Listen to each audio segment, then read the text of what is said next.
Ako si Lenlen, call center agent sa isang kilalang BPO sa Makati. 3 buwan pa lang ako noon at dahil newbie, ako ang madalas na ma-assign sa mga night shift. 11 PM to 8 AM, panggabi sa weekend at minsan sa floor 13. Kung hindi mo pa alam, karamihan ng building sa Makati ay walang floor 13. Swerte raw kasi Chinese belief. Pero sa amin, meron. Kaso sarado palagi, luma, madilim at parang abandonado. Hanggang isang gabi, sinabihan kami ng admin. May system test sa floor 8. Sa floor 13 muna kayo mag-login. Nagtawanan pa kami. Akala ko biro, pero totoo pala. Pag-akyat namin, 6 lang kaming agents. Pagbukas ng pinto ng floor 13, ibang-iba ang pakiramdam. Mabigat, parang may bumubulong sa hangin. Tahimik, madilim kahit may ilaw. Ang mga station ay luma na, parang hindi nililinis. Pero okay lang, trabaho lang. Nag-login kami 1 AM nun. Tumawag si client from US. Customer, irate. Normal lang. Pero habang nasa call ako, may napansin ako. May dumaang lalaki sa likod ko sa screen reflection. Akala ko si Mike, office mate ko. Paglingon ko, wala namang tao. Napansin ko ring bumubukas ang mga monitor kahit walang agent. Yung mga station sa dulo, biglang iilaw. Paglapit mo, mawawala uli. Akala ko glitch, pero napansin naming lahat. Hanggang sa isa sa amin, si Clarice, nagsimulang manginig habang kausap ang client.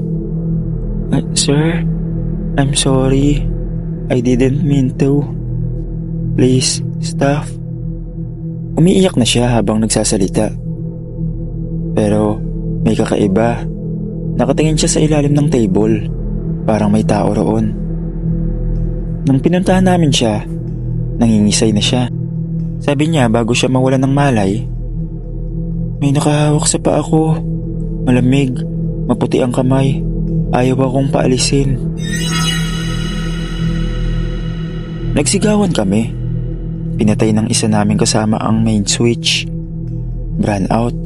Pero teka, bakit may isang monitor na nanatiling bukas? Lumapit kami. May open chat window. 6 kayo. Bakit? Ito ang reflection sa screen. Sabay-sabay kaming lumingon sa screen. At totoo, isa lang naman ang agent bawat station. Pero sa screen, may isang taong nakatayo sa likod namin. Nakaitim, walang muka. Pagbaba namin, nagsumbong kami sa admin. Ang sabi nila, kaya nga hindi ginagamit ang floor 13 eh. Namatay daw dati ang buong team dyan sa sunog. Pero may isang bangkay raw na hindi nakita. Hanggang ngayon, hindi pa rin siya umaalis. Hindi na kami muling bumalik doon. Pero minsan, kahit sa ibang floor, naririnig ko pa rin ang tunog ng isang lumang dial-up modem at boses na pabulong sa headset. Ship mo na.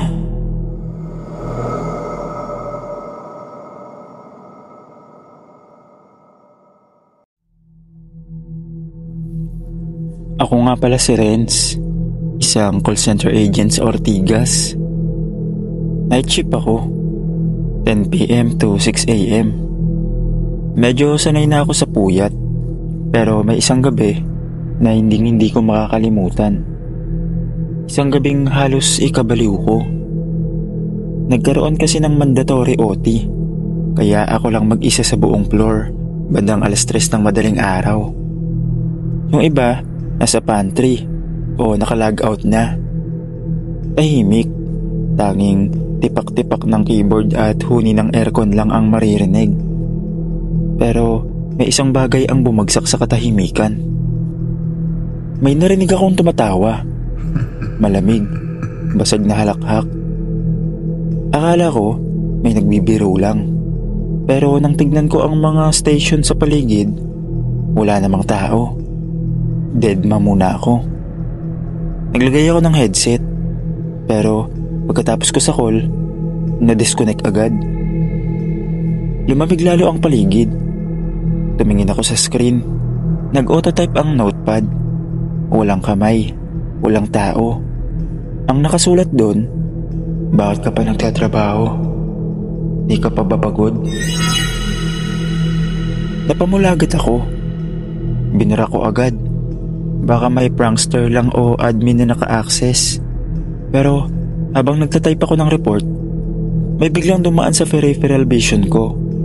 Isang babaeng nakaputi. Lumapit, dahan-dahan. Hindi ko maaninag ang mukha niya. Tumayo ako. Kinilabutan. Miss, okay ka lang? Tanong ko. Tumingin siya. Doon ko lang napansin, wala siyang paa. Nakaangat lang siya sa sahig. Bigla siyang tumakbo. Mabilis, diretso sa akin. Napapikit ako. Napasigaw. Pero wala. Pagdilat ko, nawala siya. Nagtakbuhan ng mga gwardiya papunta sa floor. Nahulog ko pa nga ang headset at nakalimutan kong naka-on ang line. Narinig daw nila ang sigaw ko. Hindi ko na kinaya. Nag-resign ako matapos yun.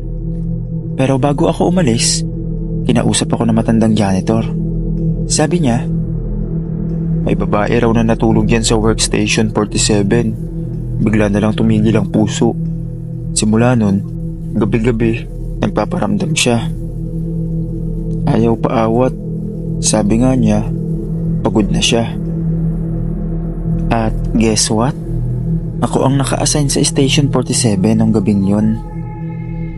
Hanggang dito na lang po ang aking kwento, Sir Dave. Maraming salamat.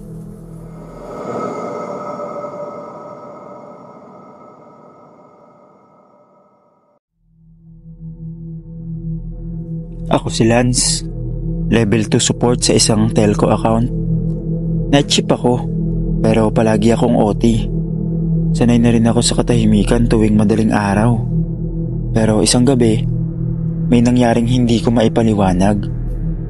2:00 na ng madaling araw, nasa kalagitnaan ako ng break, nang mapansin kong umiilaw ang phone ko sa station ko. May tumatawag. Pero teka, walang pangalan. Wala ring number. Nakasaad lang sa screen, incoming call. Extension 30. Napakunot noo ako. Sa system namin, walang ganong extension. Default system error lang daw. Yan ang sabi ng IT dati. Pero dahil curious ako, sinagot ko. Hello? This is Lance from Tech Support. How may I help you? Walang sumagot. Pero may tunog, parang bulong. Mahinang mahina, na may halong static. Pinakiramdaman ko, parang may humihingal, parang umiiyak. Biglang may narinig akong boses sa kabilang linya. Boses ng babae. Bakit niyo ako iniwan sa loob? Ang init. Nasusunog ako. Napabalikwas ako. Napamura. Pinindot ko agad ang end call. Kinilabutan ako hanggang buto. Pagbalik ko sa station ko, may nakita akong chat. Nag-pop up sa screen. Hindi ko kilala ang username, pero nakalagin sa system namin. Hello Lance, pwede mo ba akong ilabas dito? Ayoko na sa basement. Nag-freeze ang buong PC. Sumabog ang tunog ng headset ko. Parang may sumisigaw. Napasigaw ako sa takot. Tumakbo ako palayo. Tinawag ang guard at IT. Nang i-reset nila ang PC ko, walang history ng call, walang chat record, walang kahit ano. Pero ito ang mas malala. Sabi ng IT, patay na raw yung dating agent na naka-assign sa user account na yon. Sunog. Natrap sa basement ng building. 2 taon na ang nakakaraan. Ayon sa record, ang huling extension na ginamit ng agent na yon bago siya mamatay ay extension 30. Simula nun, kapag madaling araw na, binubunot ko na ang landline. Pero minsan, kahit naka-unplug, tumatawag pa rin.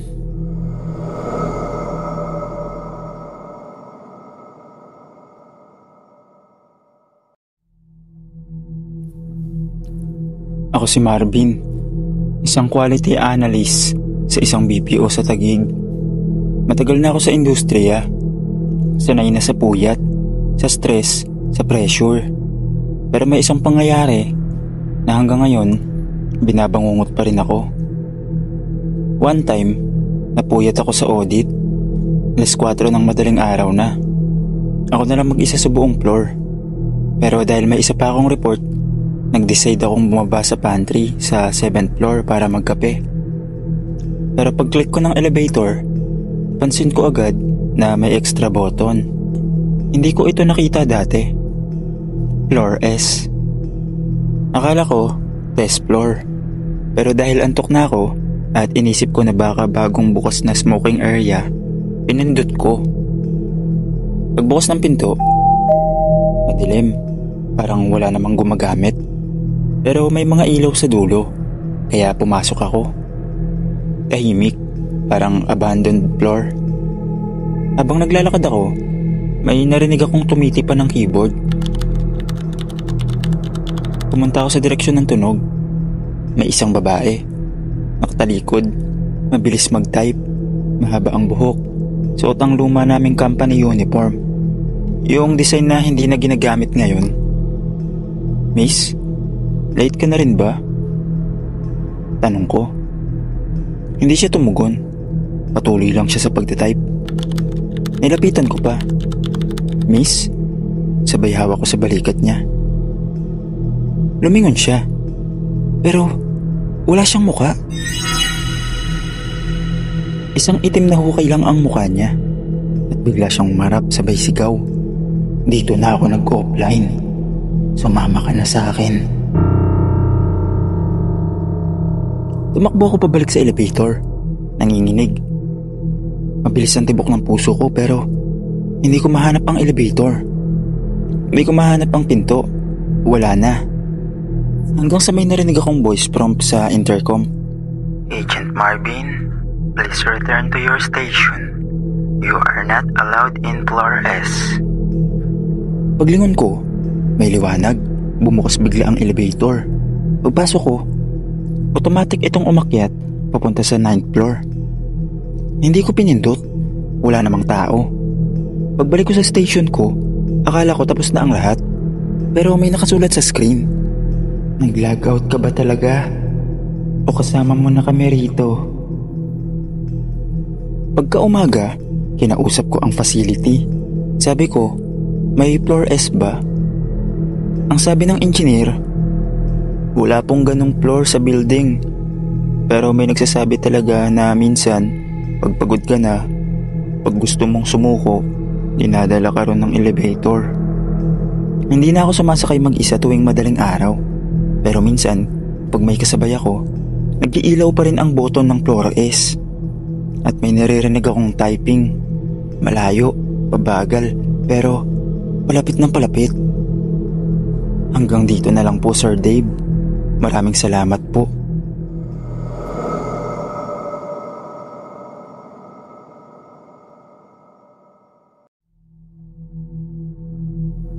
Ako si Celia, trainer sa isang call center sa Mandaluyong.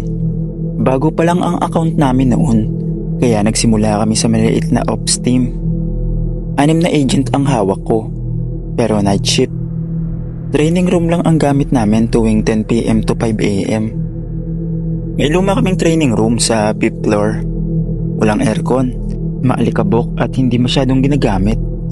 Sabi ng mga janitor, dating office raw yun ng isa sa pinakang unang trainer ng kumpanya.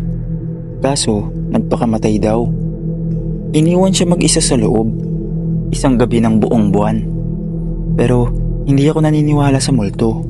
Noong una. Night train ng training. Napansin ko si Rico, isa sa mga agents.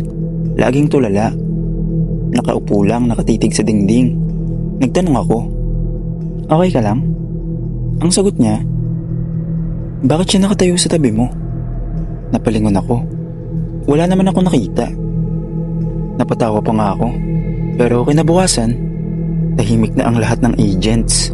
Nagbubulungan. Si Rico raw, habang break, nakita nilang nakaupo sa sulok ng kwarto. Kausap daw ang trainer, pero wala namang trainer sa harap niya. Kinagabihan, ako mismo ang nakakita. Naglilinis ako ng whiteboard nang may tumayo sa likod ko sa refleksyon ng salamin. Isang babae, naka-business attire, hawak ang clipboard. Hindi siya mukhang multo, mukha siyang tunay na tao, pero wala siyang anino. Paglingon ko, wala. Kinabukasan, wala si Rico, hindi na bumalik. Night 5, habang nagte-training kami, biglang nag-run out. Ilang segundo lang yon, pero sapat na para may marinig kaming lahat. Training na. Malalim, parang galing sa speaker, pero walang naka-on.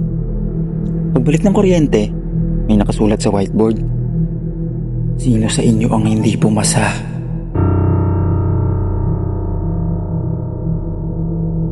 Wala namang sumulat nun. Sa CCTV ng gabi na yun, may nakita raw silang ikapitong tao sa loob ng room. Wala sa attendance, wala sa listahan, pero sa video, kitang-kita, nakaupo sa dulo, nagsusulat sa papel, tumatawa ng mahina. Nang i-zoom nila ang muka, walang mata. Pagkatapos ng batch na yun, sinara ang training room. Pero bago pa ito tuluyang nilak, pinuntahan ko muli. Gusto ko makita kung totoo lahat ng naranasan ko. Pagpasok ko, may narinig akong boses, tinig ng babae. Tila nasa harap lang ng classroom. "Late ka na naman, Celia. Sa akin ka magre-report." Hindi ko na kinaya. Tumakbo ako palabas. Pero bago ko maisara ang pinto, may nakita akong nakasulat sa whiteboard, "Ikaw na ang susunod magturo, di ba?" Hanggang ngayon, kapag bagong buwan at dadaan ka sa 5th floor, minsan daw may maririnig ka na training session kahit wala namang tao. May boses ng isang babaeng nagtuturo, at kung bubuksan mo ang pinto, baka matanggap ka bilang bagong agent niya, panghabang buhay. Hanggang dito na lang po, Sir Dave. Maraming salamat.